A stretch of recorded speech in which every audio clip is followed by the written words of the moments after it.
What up, guys? Jason Geiman here with PressureWashHelp.com, and I got a visitor over here somewhere, however I want to do it. And so today I've been talking to some people, and Donovan's been talking to people, and a bunch of different people about quoting, and not just quoting, but how and why you need to be where you are. Because a lot of times what happens is we don't put money where we need to do it. We don't charge what we need to charge. And what happens when we don't charge when we need to charge, then you start getting phone calls. Donovan starts getting phone calls. Other people that I know are starting to get phone calls of saying, hey, you want to buy some equipment? Because I can't get no work. And, and a lot of people might think, well, Jason, I charge too much. I didn't price it right. Well, did you or did you not charge enough so that way you can do other things of marketing? Because if we are the $99 guy like I did on my front here, then that's what's going to happen. So before we get too far down here, I know everybody don't know who I have on here. I have Donovan. He has started and grown a gutter cleaning business to a $500,000 and then he does Christmas lights, and now he's doing pressure washing. And so let me give a little bit of time of who are you and where are you from, Donovan? Absolutely. So my name is Donovan Questenberry. We started our business. Well, I started the business directly out of high school. My father had always owned a window cleaning company for as long as I knew growing up. Even when he had a full-time job, he always had just a one-man show window cleaning company. Go out on the weekend, make an extra 500, make an extra $1,000, or if he get laid off from his job, it would provide a full-time income for him. So we always had that. In high school, started to get interested in ladies, find out you got to have a little bit of money. And what I just kind of knew was, hey, go out, hustle, get a few jobs, earn a couple $100, and good to go. So I joked around with it for a while. Never really had a job, just straight out of high school, did that. And a few years after that, I got serious, started hiring people. My girlfriend at the time was in college, started visiting her, started getting more serious. I knew I was going to marry her. When she graduated, she came working for me full time. She was my first office lady. Married her, and I was like, whoo, I don't got to pay her anymore, but it actually costs a whole lot more money when you marry them. You just didn't make no money then. She was the first biggest difference in my business. So I went before her, my business model was Walmart approach. And you can go back like in some of the gutter cleaning groups. If you go to Gutter Cleaning Pros on Facebook, it's a group, and you search for something 5, 6, 7, 8 years ago, you'll see me preaching Walmart approach. That's the term that I used. And so before her, it was like, hey, if I make $300, $400, $500 in a day, that's great, right? I didn't have employees, didn't have insurance, didn't have an office person.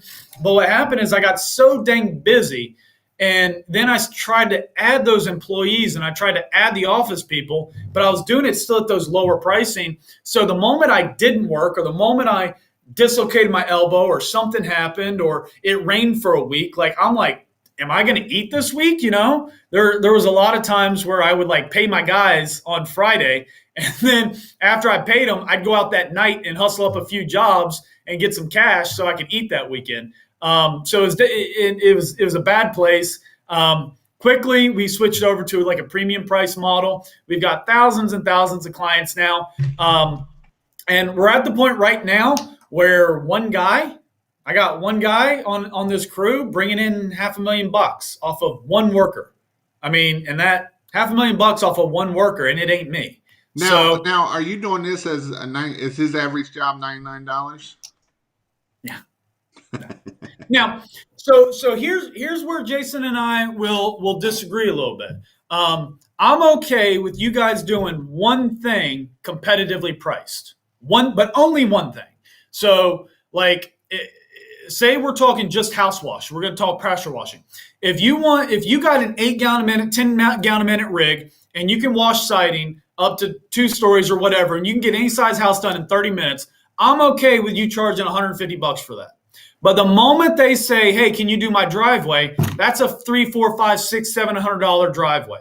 You don't just keep on with that competitive price. So if your competitive advantage is I literally have zero work on the schedule, but I got the skill and I got whatever, so go get 5 jobs. And the moment you got 5 jobs booked, now everything's premium priced, right? So I'm okay with you doing something competitively priced if you limit it to one service and you put a time limit on it. So like you'll get booked out 3 days on competitively priced, one service only. Everything else though is premium, premium, premium. And that's like where my Christmas lights came in. I didn't understand the value of premium and exactly what premium meant until I started hanging Christmas lights. And Jason was the guy. He taught me that, hey, listen, you're going to have other guys in your city that are going to do this for, $3, $4, $5, $6 a foot. All right, Donovan, give it a shot at $6, $8, $10, $12 a foot. I did it. I found people who would pay it. And I'm like, hey, if I can do half the work and make the same amount of money or make more money, why would I ever go less? And there's a couple of Bible verses out there about people who have olive trees. The owners shake the tree once, okay? You collect the olives. Let people who don't have as big of a business come back and shake the tree and collect more olives. So that's sort of my approach. We're moving everything to premium. We're doing away with a lot of the competitive price stuff, even our core service of gutter cleaning. So that's a little bit of my business background. And I am married now, and I got 2 kids, and I love my dogs. And So I mean, here's the thing: if you're not busy and you don't have no 5-star reviews and that kind of stuff, then hey, this is a way that you can get 5-star reviews. But if you stay in that price model too long, then what's going to happen to you is you're going to become a slave. You're going to be a slave to your business. You're not going to work you're going to work in the business instead of on the business, and you're never going to get ahead. It don't matter if you have 1 employee, 5 employees. If you have that mentality, you will never get ahead. Period. Yeah. It's just one of those things that, it's one of those things that if you keep trying to think that I can keep doing it for $199, you're never going to get ahead. Most people that I know that are hitting even the 6 figure, and even up into the 7 figures of business, they're not doing $199 house washes. Their average ticket, and that comes back to is another thing, is their average ticket is $700, $800, $900 per ticket per job, and I think we're $1,200. Yeah. That's where you want to be at. You don't want to be at that $99. You don't want to be at $300. I talked to one of the guys today. He was having some equipment problems. Brian Tompkins. He's the school teacher up in Elkhart, Indiana. It's not a very big town. It's decent, but it's not huge. And he said he's doing $2,000 days every day with him and another guy. $2,000 day, guys. It can happen. I got Jason Huffner in the land of $99 guy, Florida, and he's doing $1,500 a day, average of $1,500 a day. And when I got people doing that, that makes me know that what I tell them, they're following my process. Brian Tompkins, he follows, watches, listens to me every time I'm on here. And, he listens and does what I tell him to do. It's not something that you can just come in here and hit the easy button and think that you're just going to get all this work and it's going to blow up. When I'm talking about you got to do Facebook, you got to do yard signs, you got to do LinkedIn, because when we do all these things together, then it comes together and it works. You'll get a few leads from here and a few leads from here and a few leads from here and a few leads from here. Now, you get bigger, you have a customer list that you got a lot of people calling you. You don't have to do so much. But that didn't happen in the very beginning. In the very beginning, how many signs did you put out, Donovan, every week after week after week? Quite a few. But I think a downfall of mine was that I relied on, I would listen to what people would say. But then I would rely on like my own viewpoint and kind of run it through that qualification. For instance, like let's say Christmas lights, hanging up somebody's lights. Oh gosh, it's not really worth it. Jason says I can make good money on it. If Jason can make $1,000, I know I could make 300. So I'm going to go out and just charge 300 because nobody in my area would pay 1,000. Like, don't do that. You know what I mean? Even though that 300 is more than what you would pay yourself, like you need to start premium and not premium to you. We're talking about premium for the market. And I think that's where the value is in listening to you, is because you have a good idea of the whole market. You got 100 people a week telling you, I'm here, here, here, here, here. And you got 100 people telling you, well, hey, I'm also up here and I'm making it up here. So by listening to Jason, even though you think you're doing good here, Jason should be able to elevate your viewpoint and say, you could easily operate up here with the same skill set. I did that with Christmas lights. I did that with power washing. And it's very easy to do. So somebody commented, $150. It was 4 minutes. Hey, I don't know what the job was. $150 in 10 minutes sounds great. We aim for $300 an hour on job time.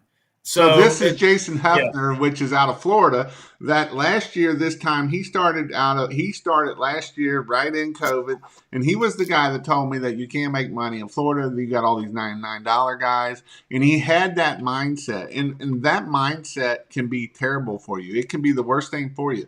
The other mindset can be bad as a poor mentality. You were talking about you can't look at your own, but that's called a poor mentality. And when you have a poor mentality, that is the worst spot ever, because you're going to say, well, I would never pay that. Well, you're daggone right. You wouldn't pay that because you are not your customer.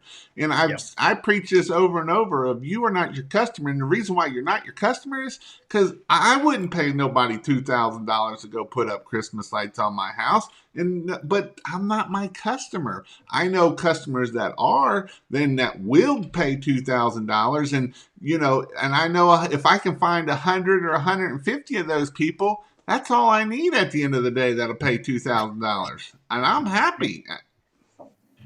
Yeah, so I had two guys reach out to me, Jason. I think I told you about this a couple weeks ago, and some of them, what they did is they went and bought a $20,000 rig.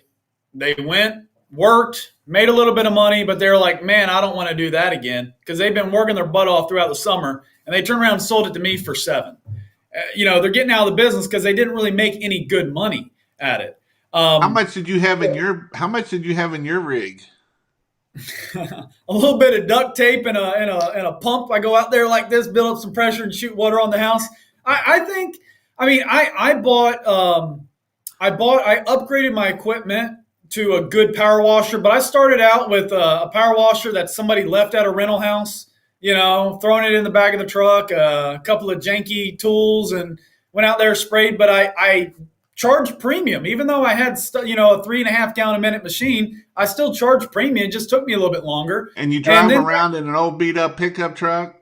My truck cost me $1,000, and it makes about $2,000 to $3,000 a day.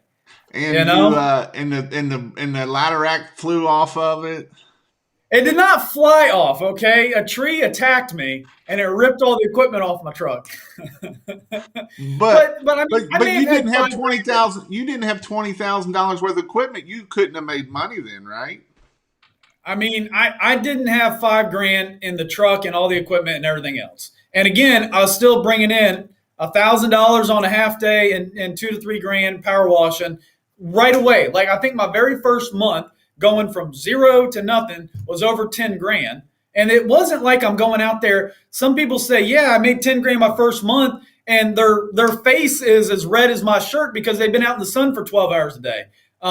That's not really what I'm after, right? I want $10,000 for like 8 jobs. You're right. I'd rather spend the rest of the time in the office calling people. So that was sort of my approach. And okay, so I'm not going to name any names, but there's a company here in Raleigh. He reached out to me and he said, hey, Donovan, I don't know if you'd be interested, but in a year, I'm going to sell my business. I want to start redoing decks. I want to refinish decks. I want to build decks. I don't want to wash anymore.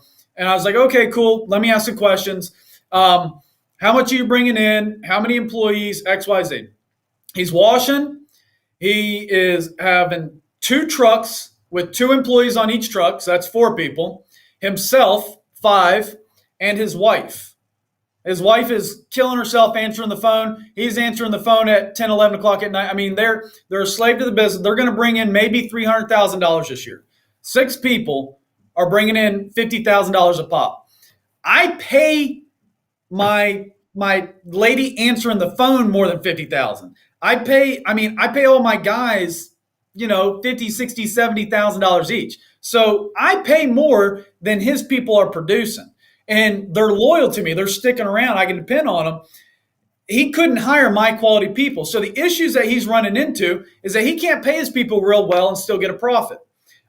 He has a revolving door with employees. He's one of those guys, can't find good help. Well, you ain't paying them jack because you can't afford it. Raise your pricing. And also, people don't want to work on the weekend. I'm like, dude, I don't want to work on the weekend. Yeah, I mean, I didn't build a business so that I could work on the weekend. He had to cancel an appointment with me the following Monday morning because he had to do interviews that Monday because 2 of his guys quit over the weekend. So he had a whole week's worth of work lined up, and he couldn't spare an hour to sit down with me and talk business. He was that literally, he's that much of a slave to his business, and it's because he has low pricing and he never went premium. Okay, he became a slave at that low pricing, and that's what we're really here to talk about. Is like, don't go down that route because you can grow because I get all these clients and I don't have to spend $1 on advertising. That's an indicator to me and Jason right there that you got cheap pricing because you should be spending money on advertising. And what's going to happen is you're going to start growing and then you're going to become a slave, or your business is going to go down to zero because you're like, I give up, and you're going to sell your rig to me for $5,000.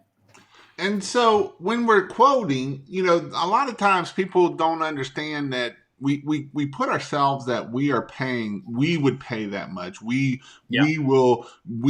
my customer and this is what I would never pay that much. And so when we're quoting, that's, a lot of people get tied up on different things of, do I quote by the square foot?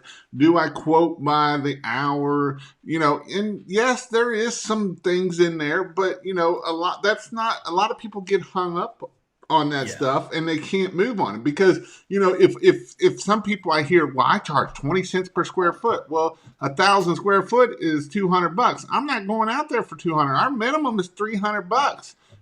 So that's my minimum, and so I can go up from there at that point. And it's not just about the house washing either. It's about adding packages. It's about bringing value. It's about your 5-star reviews. It's about all of this stuff. And that is how we can grow our business and make more money.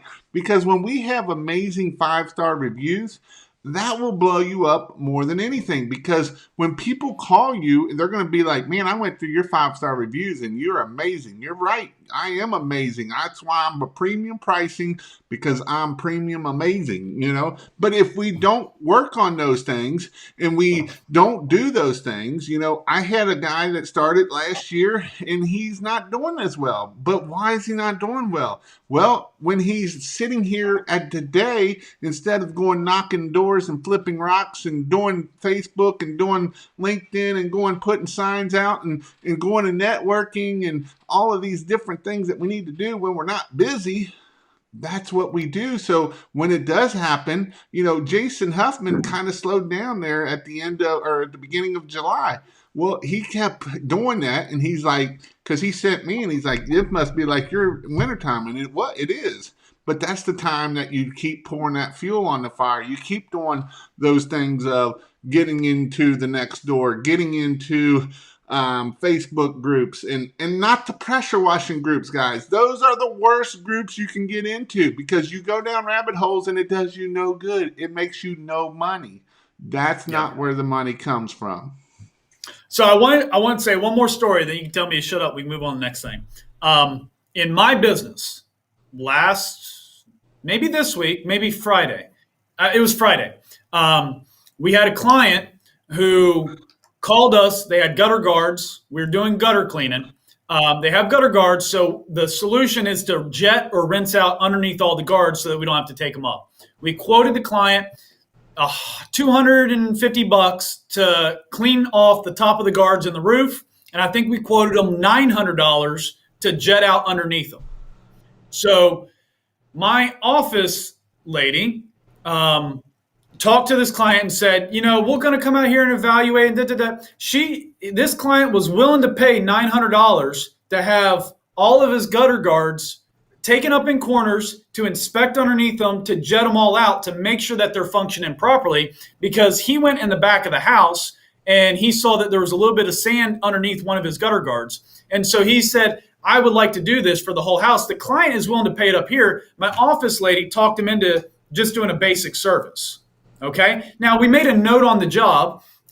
Hey, this might need to be done. So then my technician goes out there and he pulls up one of the guards and he doesn't see anything right there. And so he tells the client, hey, you're probably only going to need X, Y, Z. So again, he talked him into that lower service as well. The client took off time to meet him there. The client has asked about flushing out underneath all the guards. And so the client is willing to be up here, and he said it. I had 2 people on my team talk him into a lower service because they thought, if it doesn't need to be done, it's unethical for us to charge him this. And so I had a conversation with him. I said, wait. This client wants premium. He doesn't want his gutters to overflow. He wants us as the professionals to go out there and ensure that they are going to function properly in every situation. And he's willing to pay for premium. And we talked him out of it. And so they both had their opinions or whatever. Guess what? On Monday, client calls us up. Hey, I went out, got on a ladder myself, looked at another section of guard. I noticed some sand underneath there. I want you guys to come back out and jet out underneath them. So now we look like a jackass for not doing it, right? But all along, the client wanted premium, and my team thought it was unethical or it was unnecessary or whatever. But the client didn't get what he wanted. He was willing to pay $1,000 for gutter cleaning, and we sold him a $200 job. So again, you are not your clients. And that happened to me last week. I use that as a learning experience, and I hope everybody on here, give your clients a premium option. If they say no, you can always just do a basic. That's okay. But give them premium, because there's a lot of people who want premium. And so Jason put, I'm going to never live them stories down, and you're right. And this right here is what I hate when people write, people are cheap. Because when I hear that, you're not finding your right customer. You need to know everything about your customer. You need to know where they shop at, where they get their hair done, where they do everything like that. Because if we can figure out that kind of information, what kind of dogs do they have? What kind of cars do they drive? How many kids do they have? Where do they go to school? If we can find out that information and we can find those customers, they're not cheap. The only cheap customers are the ones that you're looking for because their houses are filthy dirty. You know what? That's probably not my customer. Just like Donovan was saying, it had sand in it. It probably only had a few kernels in it, if you want to know honestly. And that dude wanted to make sure they were cleaned out, spick and span. Will them gutters flow just fine with that much sand? Well, yeah, they'll flow with this much sand.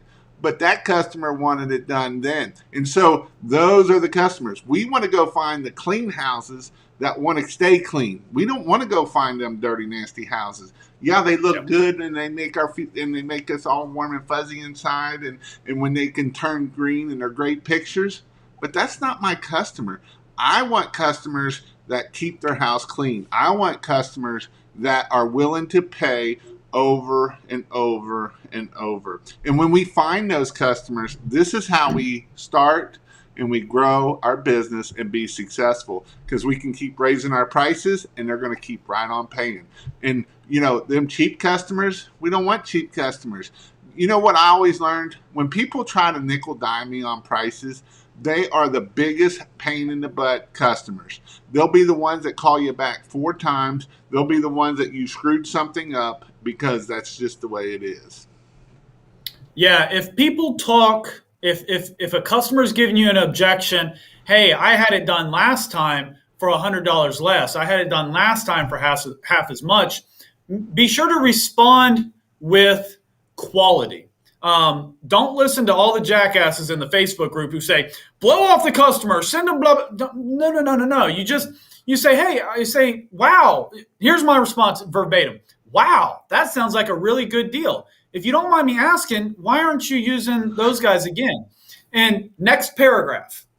You know, we used to do it that way as well, but here's what we found out. We found a better way of doing it that produces a better result, that's safer for XYZ, that da da da. And you respond with how you're going to do it, not what you're going to do, but how you're going to do it that's better than everybody else. It doesn't matter what you're doing. Everybody can wash a fucking house. How are they going to do it? Okay? And also, they get me. If people love me, they get more, they get me, right? That's value right there. So again, if people say price, you say quality. If people say, what you're doing, you reply with how you're doing it. So remember that. That's premium. And that's a good point, because a lot of times we don't do that.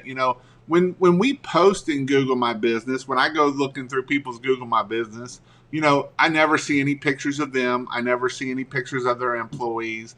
On your website, I never see any pictures of you. I never see, people want to know, like, and trust, they'll buy from you.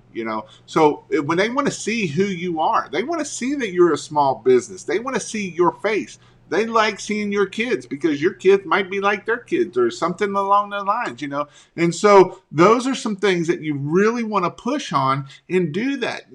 It's as Bobby Walker always says, it's all the little things. The little thing adds up and make huge mountains, And so when we're asking for our reviews, when we're putting our pictures of our employees, when we're putting our pictures of ourselves up on there, these are all the things that you can do to make sure that you grow your business. And here's the thing.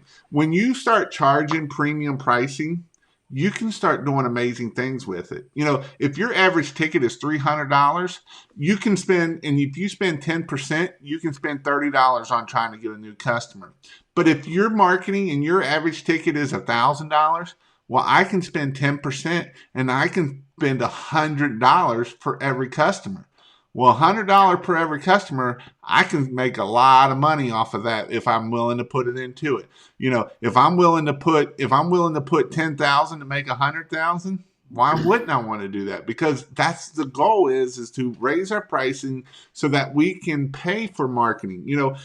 As the days go on, I'm seeing people that are willing to pay $100 a click in Google Ads to be number one. $100 a click. Now, they're crazy and insane, but they're still willing to do it. Well, but hey, let's say you turn a $300 ticket into a $3,000 ticket. At $300, you can't pay $100 a click, but at $3,000, you can close that. A couple of people are asking about Washathon. So here's the thing about Washathon. We're actually having something. It's going to be just as good, if not better, than Washathon. It's going to be me and Donovan and Fred Zimmerman, and it's going to be the first one we're going to do is in August, August 6th and 7th. It's in Connecticut. It'll be one day for pressure washing and one day for Christmas lights. The marketing, you're going to get both if you decide to do both. You can go to, where is it at? I don't even know where it is. Pressure Wash Help in-person training. Let me see if this is it right here. Nope, that's not it. I'll have to find the email. Yeah, that's a good book, though. That is a good book. Oh, I lost you now. Let me find him, because there it is. In-person training. There we go. I love doing stuff on the fly. That makes it more fun. You can go to pressurewashhelp.com/in-person training and find out about the dates. And we will be having one in September and in October also. It's going to be a hands-on training. It's actually touching the stuff. You actually get to touch it. And then we can kind of talk how things are done. But I must have missed something there now. Oh no, I'm my ADHD's kicking in. I'm telling stories to myself. I was looking at the screen and I realized I smile on one side of my mouth more than I smile on the other one. Jason wants to know if you're going to go to the Huge so he can get your autograph. Yeah, I'll be at Huge. I'll sign your. I almost said it. Almost came out. It almost came out, Jason. I stopped it. I'll sign whatever you want me to sign. Body parts included. But I don't want to know about that. So, well, I'm charging for that. I'm charging for that. See, they're not paying me to speak at Washathon, so I got to make my money back somehow. Right. So, but again, let's get back on topic here of Why do you need to do that? This is some things that a lot of people don't understand, and this is why people fail. I see people fail because of this right here. And it all stems back to a couple things. One of the things is when I ask people, what are your numbers? What's your average ticket? And whenever I hear an average ticket of, well, I think it's between 500, stop. You don't know what your average ticket is. You should be able to tell me, hey, my average is $683. That is my average ticket. You know what? When you tell me that, I know that you know your numbers. I know when I say, hey, if your average is what is some other numbers, you're going to spit them right out to me. But if you Hey, can't Jason, tell me, let's talk about average ticket, though, real quick. So I have this other theory that so if you're going to do one thing, again, my rule, one thing is competitive priced, everything else is premium. So if you're trying to get a higher average ticket, that doesn't mean that you throw all this extra stuff on there for less money. If you're going to do more work, you make more money, okay? If you want to do less work, you can do less money. So if your quote starts out with everything at premium price, then they're like, oh, I can't afford that. Then it's like, okay, well, we can dial it down and we can take work away for less money. But if you start at this little tiny thing, your one competitive service, if you don't hit them up for all the other services that you could go at premium price, then what they're going to say is, okay, can you do the driveway? And they looked at, you're going to do the house wash for $100. So they're thinking the driveway would be $25. Right? So don't do that. When you're trying to get that average ticket up, remember, more work equals more money. Less work equals less money. So start big. Start, quote, everything you can think of. Have your main thing be competitive priced if you want to do competitive price, but have everything else go ahead and list it on that quote at a premium price. And if they can't afford it, then we can take things away and you're still getting a higher average ticket. Well, and a lot of people don't realize why we do three prices. And the reason why we want to do three prices, it's not because, Jason said so. It's because there's psychology behind the whole three price deal. There is psychology saying, hey, some people will look at that and say, I want three bids. Well, here's three bids. I just took a pain point away, and it goes back to where, you think about competition, you think about, and it's not even about that either. Think about restaurants. What do? They put stuff in packages. Why do you think they put it in a package for? Do you think they do it just so you can have fries and a drink? Well, no, they didn't do that. They want their average ticket to be higher and higher. McDonald's average ticket is $6. Chick-fil-A's average ticket is probably $8 to $9. Yeah. It's just the way it is. Yeah. Well, and there's this other theory, like if you have a trade show booth and you're a carpenter and you have $1,000 pen right here, okay, and then you have $100 pen and then you have a $10 pen, okay. Nobody's ever going to buy that $1,000 pen. Maybe once in a lifetime. You're going to get every now and again, everybody buy that $100 pen because they like the quality of it. But everybody can buy that $10 pen from the guy who sells $1,000 pens. That adds value to the $10 pen. Just having the $1,000 pen option makes everything else more valuable. And the other thing about it too is when you have that $1,000 pen, the $100 pen don't sound so expensive then. And so that's the book I've been reading too, Blind Spot. Eddie Yates, he's my favorite guy now. He asked about Jobber. All right, I'm going to talk for the next hour now about Jobber. Eddie Yates lets me. But before we get there, ADD, I just wanted to hit on, there's a reason why people will buy the $100 pen. Actually, what book was it? I think it might have been E-Myth was talking about pricing and where if you have a higher end service, people will buy that middle package because that don't sound as bad. And so those are different things of what we're doing and why we do that. So that way packages will always sell. And so I'm going to hit one other question before we get on to Mr. Eddie Yeti. But what's a method for quoting for commercial? Well, I preach this a lot. I show it we talk about it at the in-person training, but it's by the hour a lot of times. It's not by by square or by the footage day. or that Yeah. kind of thing. It's what do I want to price it? What do I kind of want to kind of be at? Where do I need to be at? And that goes back to knowing our numbers. Where do I need to be at? Where do I need to be at so my business is profitable and so that I'm making money and I'm being successful and I'm putting money into profit? Just because you're making good money, and you're paying yourself, but you're not putting nothing away for profit. Well, you're not being profitable at that point. You're just getting along, getting through it. Yeah. Hey, Scott Cantrell, your specials, you're doing three different things at competitive pricing. You're breaking my rule, man.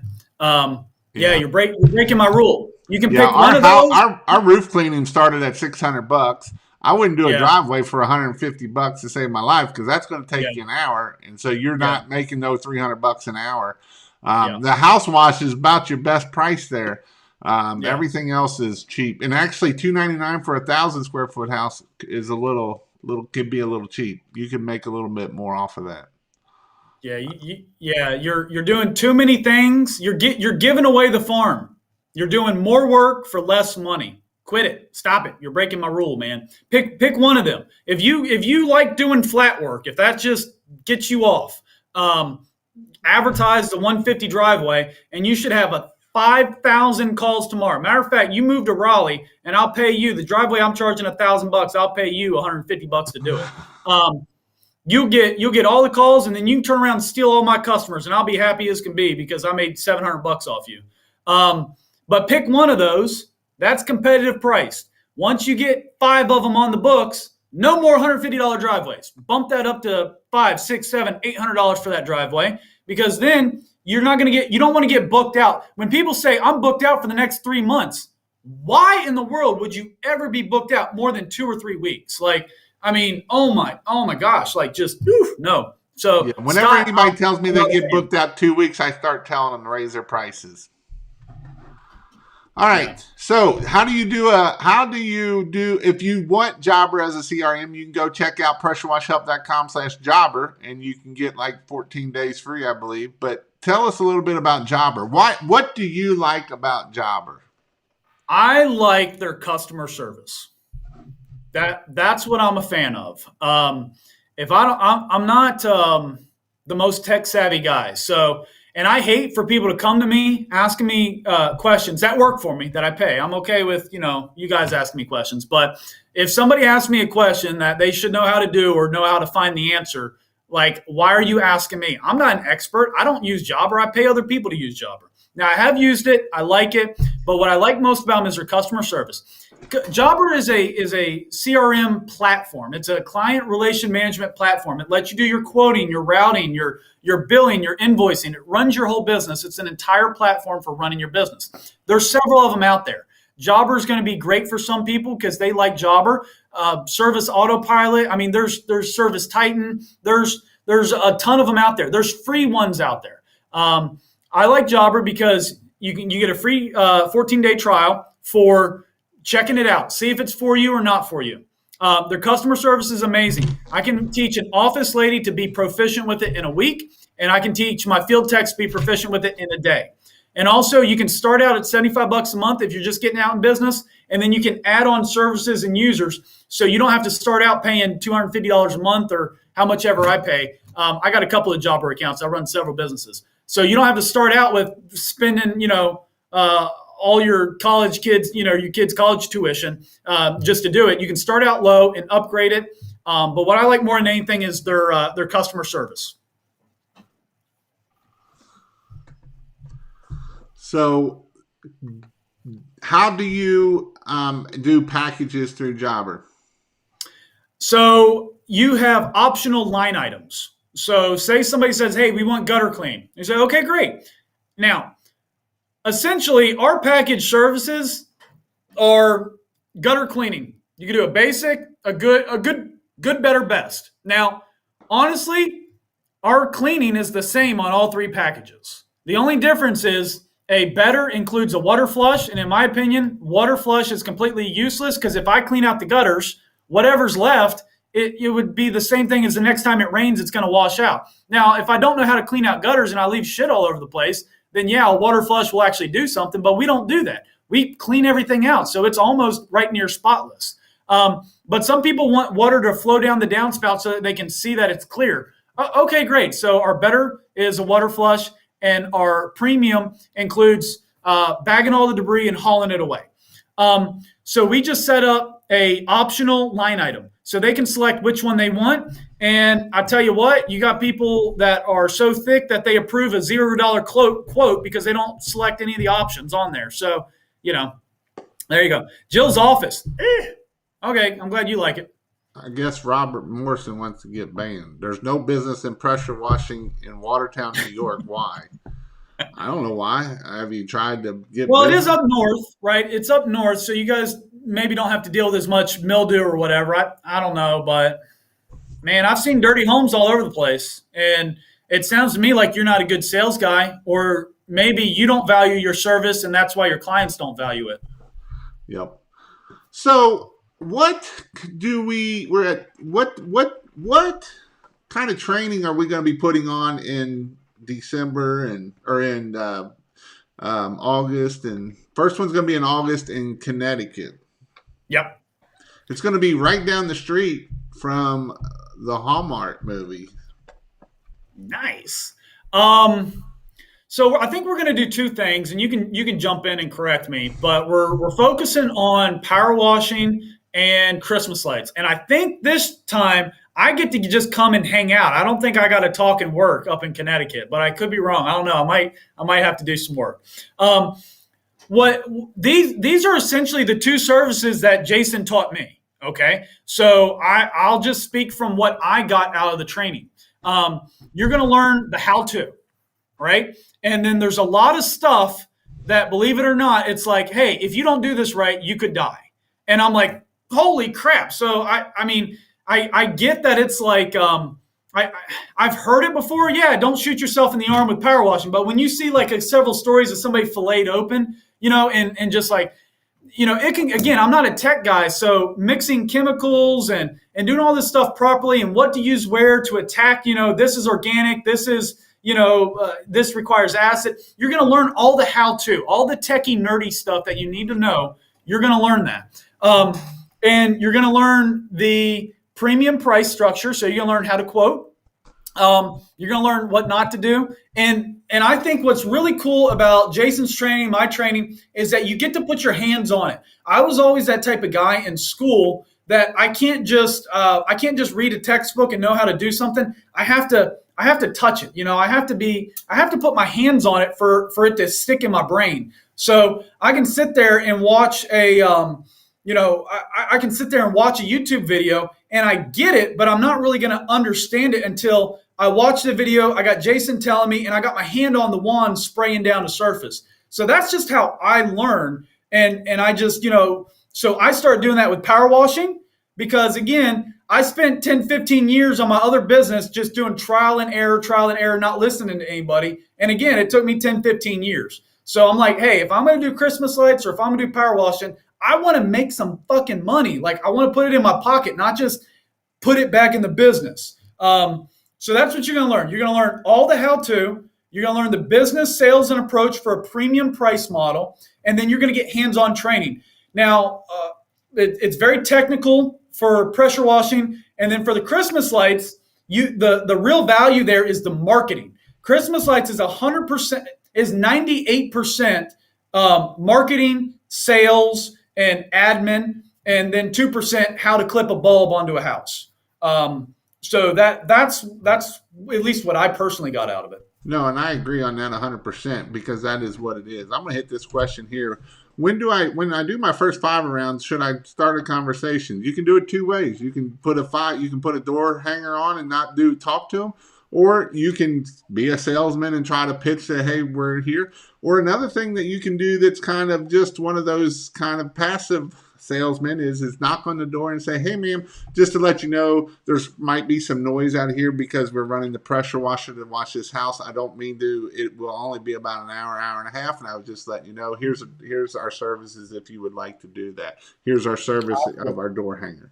And you can break that barrier and getting things coming by doing that, just saying that. And you don't even have to talk to them, but that's something that you can do to make that happen. So I would say, depending upon how much work should be the answer to that question. If you don't have any work on the schedule, knock on the fucking door. And if you don't want work and you want to fail. That's just my opinion, and I'm trying to be honest with you, okay? So you can knock on the door, and here's the other thing. Schedule your work. It's summertime. It's light till 9 o'clock. So schedule your work. Go out to your first job at 5 p.m., right? Work on at 5 p.m. till 9, and then work on the weekends because there's a higher chance of the neighbor seeing you or something like that. Like, you want to drum up business. When you're doing a job, it's not about doing the job. It's about getting more work, getting a review, getting the neighbor, right? That's more important than the $15 an hour you could be paying somebody to wash the house. So that's just the way that I look at it. And sorry if I'm cussing too much, but knock on that door. It's a perfect out. You're not being marketing, salesy or marketing. Hey, here's my cell phone number on this business card. If we're a little too loud, I'm so sorry. If you're trying to put your kids down for a nap, we should be done here in about an hour. Park your truck on the road. Block half the road. Hey, I'm so sorry. My truck's blocking the road. If you get a delivery or something, you need me to move it, please just run up real quick. Feel free to get my attention. I'll do whatever it takes. I want to make you happy. So you should do that at 5, on the 5 around if you need work. And you should always do your 5 around, even if you are booked up, because that's getting more work. Yeah, when you get busy, just leave a card on there. Just leave a card on the mailbox. Just leave a card on the door. Don't waste the time, like you're saying. But you should always be doing something. This is a great question. This is one of the questions that a lot of people have I always say this is the second hardest time of your business. The first one is going full time, and the second one is getting off the truck. How do I have more hours in the day? I think I'm in the tough part of just about to get off the truck. Give us some advice on getting off the truck. Well, can you afford a full-time office person? Okay. A full-time office person is going to, in my opinion, allow you to get off the truck faster. Okay. Because unless you have a rock star employee, you're still going to be on the truck sometimes. But what you don't want to sacrifice on the truck, and what you are sacrificing right now, is you're not answering your phone. You're not, if you're at the point where you're almost off the truck, I can guarantee you're missing phone calls. You're giving people quotes over the phone, and you're not capturing their information first. So in my opinion, you shouldn't be getting off the truck until you have a full-time person in the office. And I mean 9 to 5, full-time, not 2 hours a day, full-time. So you're going to be the most effective, most efficient, most profitable technician that there is ever in your business. Okay. So in my opinion, keep your ass on the truck as long as you can. Get yourself an office person, then get yourself a helper. If that helper isn't a rock star, fire them and find yourself a rock star helper. And then what you do is you sit in the truck at a job and you let the helper do the whole job. Hey, and they come to you, hey, how do you do this? And you say, I don't know. And then you go back to playing your video game. Let them screw some stuff up, because you'd rather get screwed up while you're there versus a phone call when you're an hour away, right? So you transition off the truck, but it's going to require when you're getting off the truck, it's going to require double the amount of your effort and energy than if you just do the work yourself. That's why so many people give up and just do the work themselves. So that's my getting off the truck. That's my first few steps. That's good advice. Also, don't hire helpers. Hire technicians. That way you can train them to be a technician, because a lot of times people will hire a helper and they will always be a helper. And fire them. Yep. If they ain't going to be a rock star, get rid of them, because your first employee needs to be a rock star so that you can get employee number 2 and have 2 trucks out there, because you cannot be profitable off of one truck. I mean, you can. I did say I got one guy making $500,000 a year. I did. So all my bills are paid off, But I could have two guys out there, which we do. We got 4 trucks. So we could have multiple crews out there and actually make good money and grow the business and get a sales guy and get this and get that and get new trucks and lease. So you need to get real quickly past 1 truck. You need to get to 2 or 3 trucks as quick as you can. And you can't do that if you don't got an office person and you don't have a rock star employee that's paying all the bills. All right, so I'm going to answer this question too for NAS Ford. This thoughts on Cleansall BC for oxidation. I know there's a video out there that a dude makes it look easy, but I've gotten some phone calls that said, Jason, what the hell am I doing? Why is this doing that?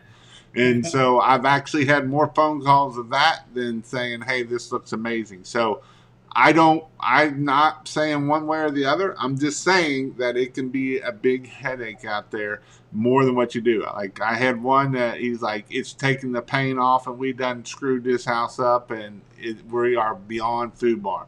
Luckily they were painting the house. So just be careful what you're getting into. A lot of times, I know there's a video out there that make it look just so simple, but it ain't always like that. That means you got lucky.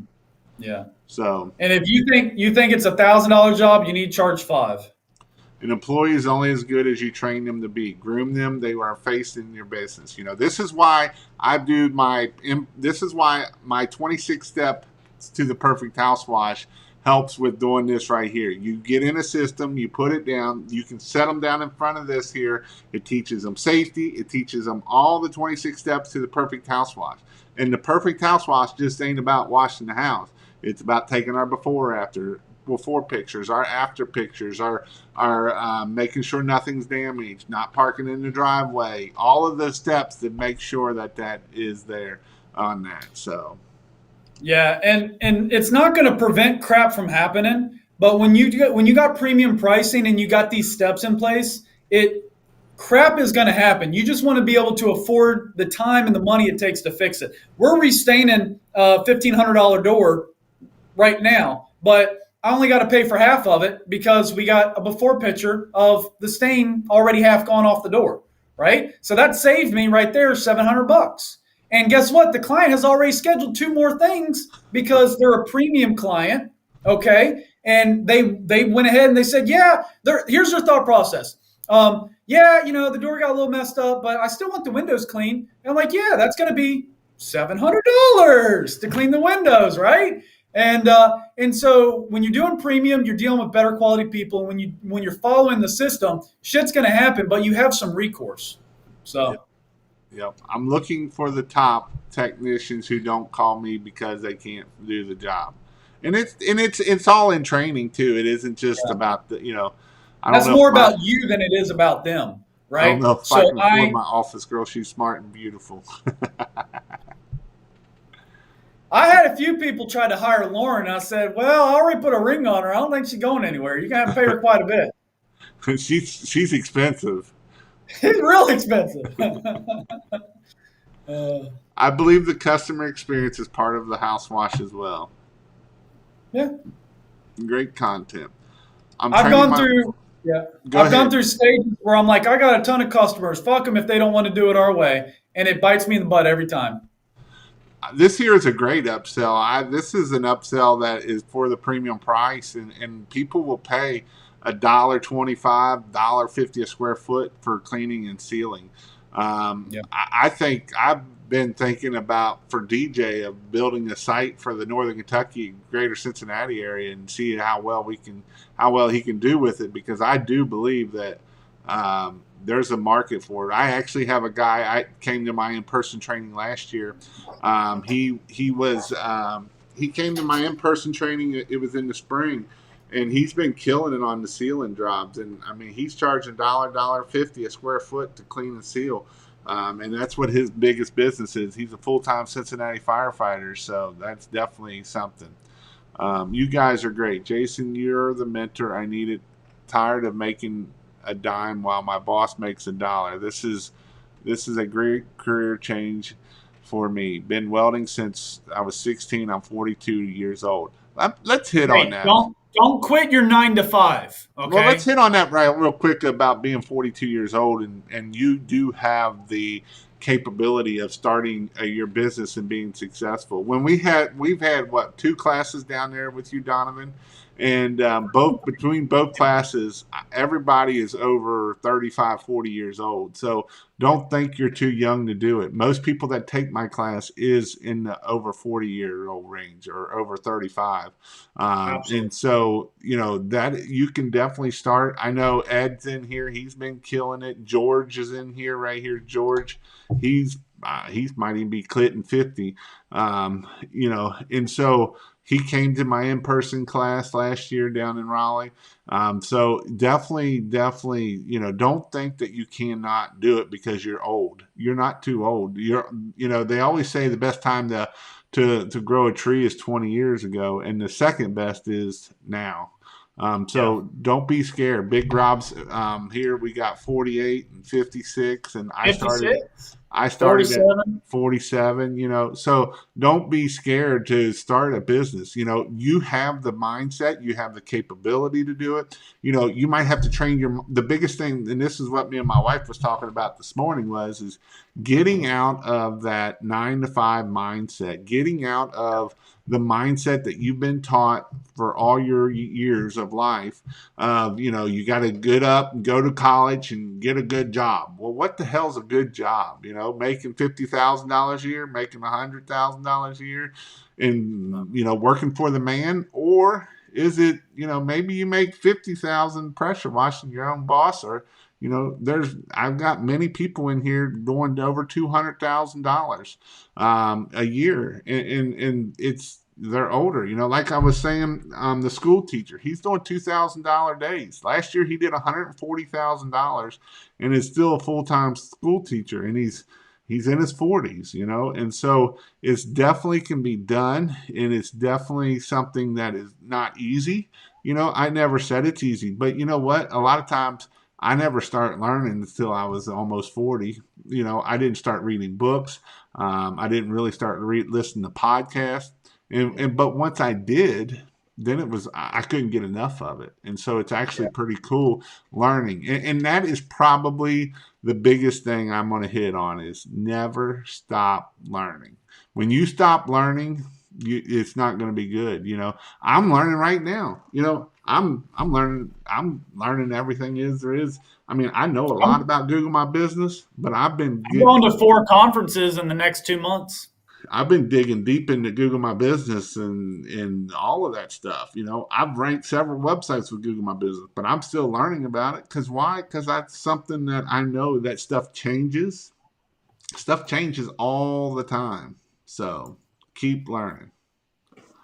All right, guys. So again, if you want to come to the in-person training, it's in Uncaseville, something like that, Connecticut. I will be staying in New London. So will Donovan.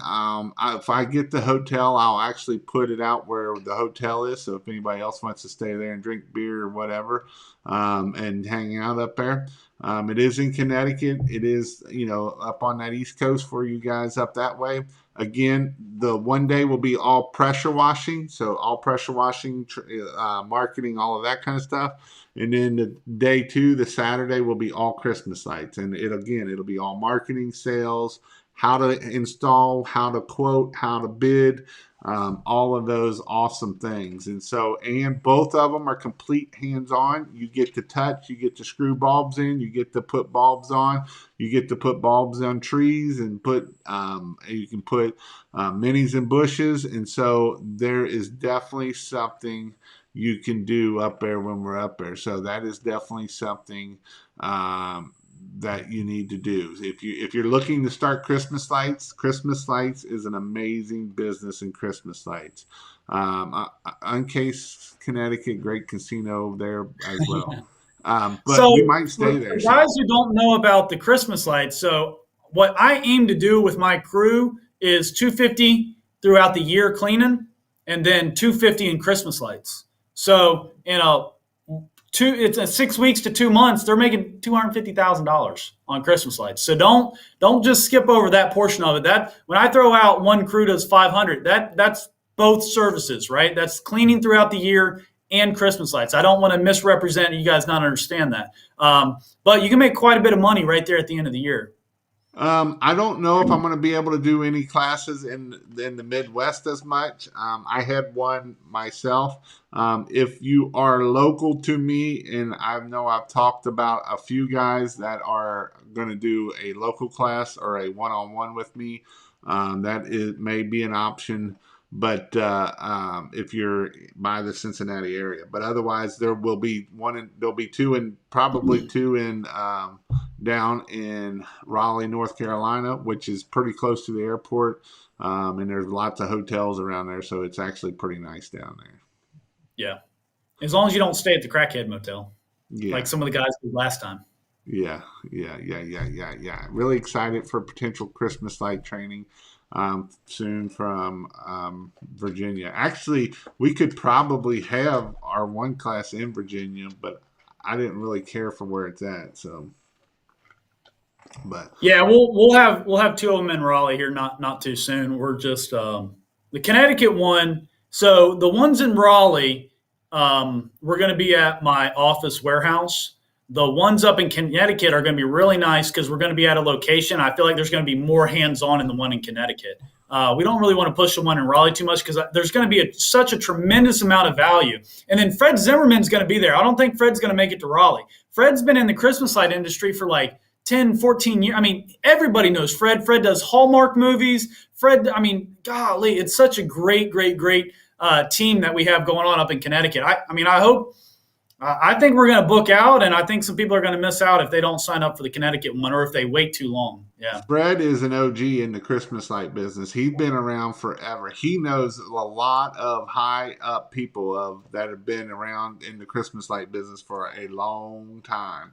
And he knows them on a personal basis. So Fred definitely is Fred definitely is the man when it comes to Christmas lights. We finally got him learning how to charge, but that's okay. Sometimes people are slow learners. So, all right, guys. Well, we're going to jump off here. Make sure you check out pressurewashhelp.com/in-person training. Donovan, any last thoughts before we get off here? Two things. Don't wait till next year, and premium pricing. I mean, if you don't take anything else away, start now. You're gonna have to learn so much. There's so much to learn. If you can afford the time and the money to get to an in-person training, you're gonna skip a lot of that trial and everything. But even if you don't make it to a training, start now. Okay, start now. Figure it out this year, this season. No, it's not too late to start a power washing business this year. It's not too late to start a Christmas business this year. Do it this year. There's so much that you need to learn that you're going to have to learn. Learn it now, and then you can ramp up from there. So those are my two things. I just really want to drill home. Start now. Do it now. Don't wait for everything to be perfect. You need to take action. Take some action now. Learn now. Screw up now. Learn to do it right. Learn to do it better. And then premium pricing. There's no need to do anything for cheap, right? If you're going to work, you might as well get paid for it. Might as well get paid good. Otherwise, you can just come work for me if you want to get paid. What's I mean, you're going to get paid what you think might be good. I mean, I'll pay you $100,000 a year, but I'm going to be making $500 off you. You know what I mean? If you think $100,000 a year is great money, hey, come work your ass off for me. I need people who want to work their ass off for $100,000. I ain't going to work my fucking ass off for $100,000. I'm cussing too much. So somebody wants to know how long is too long to wait to start Christmas lights. So this guy right here started Christmas lights in November. He came to one of my I did a one-on-one with him in November the 12th. That year he ended up doing $30,000, like $27,000 his first year, starting on November 12th. This is his third year, and he's going to do $500,000 in Christmas lights. It's the best training investment I've ever made. And when he came to that training, he was asking me, he's like, Jason, do you think can I do $50,000 just to keep my busy guys going? And I'm like, dude, you're going to do way more than $50,000 because I knew how much he did. And this isn't even a pressure washer. This is the landscaper. And I knew how Yeah. much he was doing in landscaping. And so that is what can be done. He just sent this to me last week. And so this is why you want to do Christmas lights. Christmas lights is definitely something to do in the wintertime. All right. So go check out pressurewashhelp.com/in-person training, or you can go to King of Pressure Washing and you can find that stuff there. If you want to do a 30-day free trial in my pressure washing online course, you can go check out pressurewashhelp.com/free and get your 30 days free. See y'all. There you go. Later.